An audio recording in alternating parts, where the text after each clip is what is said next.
Hey, this is Rob at Ron's Collision Center, and today we have a 2020 Subaru Forester that suffers some front-end damage from a collision with a deer.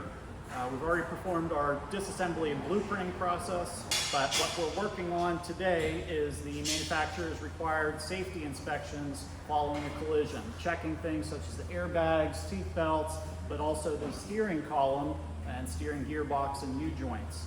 Many people may not be aware, but more and more vehicle manufacturers are publishing required safety inspections in their OEM repair procedures that specify certain parts and systems that need to be inspected in certain collision events.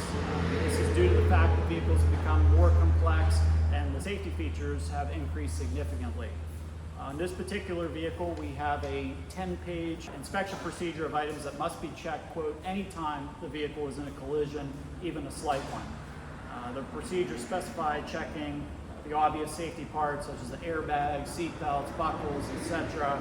But the procedures also require us to remove and measure various parts of the steering system, including the steering column and the steering gearbox, to make sure that everything is in spec and none of these components suffer damage during the accident that may not be obvious. We can understand how this can seem excessive, especially when there's not direct damage to the steering or suspension system. On this particular vehicle, the removal and inspections of the steering components is about a 12-hour job alone. But ultimately, the vehicle manufacturers would not require such inspections unless there was a good reason for it. For example, the steering column on this vehicle is considered a deployable device. What that means is the column is designed to collapse in an impact to absorb some of that collision energy. One reason could be to prevent injuries like I sustained, where you break both your wrists in an impact where I was in an accident, my 99 Jeep. While some manufacturers have sensors that can set a fault code when a steering column has been deployed, on a Subaru, the only way to identify one is to remove it and measure it. So on this particular one, we'll use a tram gauge measuring from end to end. Subaru gives us a spec of 806.5 millimeters, plus or minus 1.5 millimeters. This one is in spec. This one is going to be reinstalled back in the vehicle. However, it's not impossible to find a collapsed one, as we did on this 2018 Crosstrek last week.